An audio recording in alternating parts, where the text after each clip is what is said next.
mujyi wa Kigali mu karere ka Nyarugenge niho yavukiye, maze aba ari naho atangirira urugendo rwe rwa sinema. Muri uru rugendo rwe rwa sinema rutamaze igihe kitari gitoya, yewe na n'ubu rugikomeje, yagiye ahura n'ibintu bigiye bitandukanye cyane, birimo kuba yazima akamara igihe kinini, yewe viewership idahagaze neza, kuba yabura content ziryoheye abanyarwanda, ariko kandi kuba abanyarwanda bamukunda nk'umukinnyi mwiza, by'umwihariko ukina role za gisirikare n'ibyagiye bimuranga. Gusa kuri ubu singarutse ngo mvuge ku bigwi n'ibindi byinshi byamuranze, ahubwo ngarutse ngo mvuge ku bihe bibi bidasanzwe, ahari gushwana n'umukunzi we Miki, bakagenda bavuga amagambo menshi ngo n'ubundi yari umubyeyi, ndetse ku ruhande rwa Miki nawe akavuga ko Regis yari umugabo udashobotse, umugabo utita ku nshingano, yewe umugabo udatanga icyizere. Ariko kandi ibi bikaba byihishwe inyuma no kuba papa w'umwana, ni ukuvuga umwana wa Miki, yaba yagarutse mu Rwanda avuye muri Leta Zunze Ubumwe za Amerika.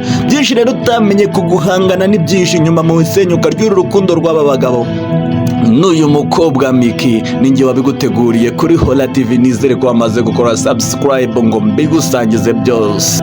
Nibyo, uwitwa Miki yinjiye kwa Regis nk'umwakiteri usanzwe, dore ko Regis nk'uko bisanzwe asanzwe akora casting, maze abakinnyi bahiza abandi mu kwitwara neza no kugaragaza ko bakurura audience, akabaha amasezerano.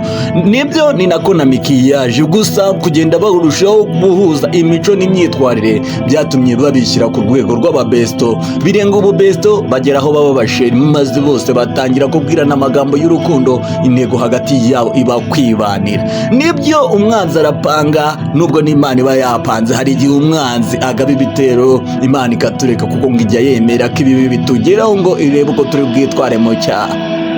Wabyumvishe neza no kwa Regis nuko ibintu bimeze, kuko nyuma gatoya y'urukundo rwabo rwari rugeze aharyoshye, papa w'umwana wa Miki yaje kuba yafata icyemezo cyo kugaruka mu gihugu cy'u Rwanda avuye muri Leta Zunze Ubumwe za Amerika. Mu kwitegura rero kugaruka mu Rwanda, ubwo yamenyeshaga uwitwa Miki ko agiye kugaruka i Kigali, uwitwa Miki yatangiye kusa naho agenda gake mu masano yari afitanye n'uwitwa Regis Sitika, uyu turamuzi cyane.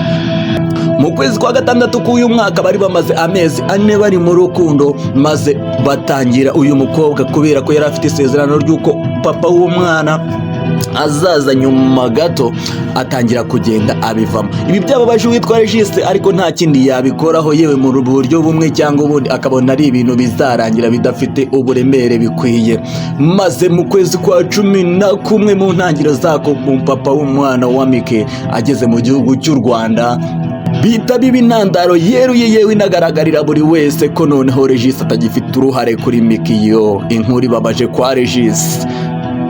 Gusa kuba Miki yenda yafata umwanzuro wo kwisubiranira n'umugabo banafitanye umwana ntacyo byari bitwaye, akaba yakasa mutwe ku ruhande rwa Regis, nuko witwa Miki yagiye kuri mikoro, maze atangaza byinshi bigiye bitandukanye ku buzima bwite bwa Regis, ndetse nuko yabonye Regis mu minsi yose bamaranye. Mu magambo ye uwitwa Miki yavuze ko uwitwa Regis ari umugabo udashobotse, utazi gufata inshingano, umugabo wiraha, yewe umugabo utazi kuzigamira urugo rwe. Ibi ari nabyo byashenguye Regis, maze nawe ajya kuri mikoro nk'umuntu w'umugabo, aravuga ati burya Miki, nubwo wowe watinyutse ukansebya mu buryo bumwe cyangwa ubundi, njyewe naragukundaga, nabonye uri umupatena mwiza, urashobotse kandi urashoboye, njyewe ndacyagukunda, igihe cyose uzakenera ukuboko kwanjye uzakubona, kandi n'ahandi hose n'imishinga yawe nzayifata nk'iyanjye, nkomeze nkukurure. Maze abastari bagiye batandukanye baravuga kimwe nanjye, dore mfashe uyu mwanya ngo mbivuge,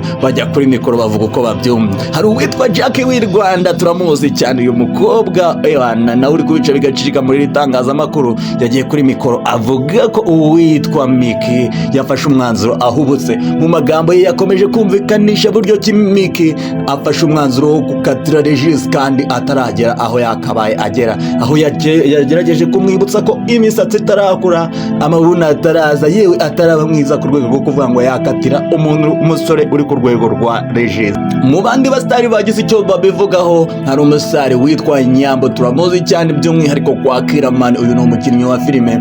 We yatangaje ko uwitwa Miki adakwiye kubabazwa no gutakaza Regis, dore ko atari we mu ex wa mbere yagize, yewe atagiye no ku mu ex wa nyuma, ahubwo hari abandi bazaza kandi bakagenda, ariko we nakomera ibyo byose bizabaho kubera ko ari we. Hari n'abandi basitari benshi bagiye bavuga ibitandukanye, ariko kuri ubu igitegerejwe ni ukwibaza ngo mbese nyuma yuko uyu mugabo wa Mickey azaba asubiye muri Leta Zunze Ubumwe za Amerika, dore ko nyuma y'iminsi mikuru afite kuba yasubira muri Leta Zunze Ubumwe za Amerika, Mickey azabaho gute? Azasubirana na Regis? Ese Regis we aratekereza iki muri icyo gihe? Ariko icyo wamenya kuri ubu ni uko Regis we yavuze ko igihe cyose umukunzi we Mickey azaba yemerera kumufata nk'inshuti ye bazakomeza. Byinshi rero n'impinduka zizaba muri uru rugendo no muri uru rukundo rw'aba basore n'umukobwa babiri, ni njyewe uzabikugezaho. I'm the only one present. Nizere ko wamaze gukora subscribe ngo tujye tubana umunsi ku wundi. Ndabakunda cyane, ciao.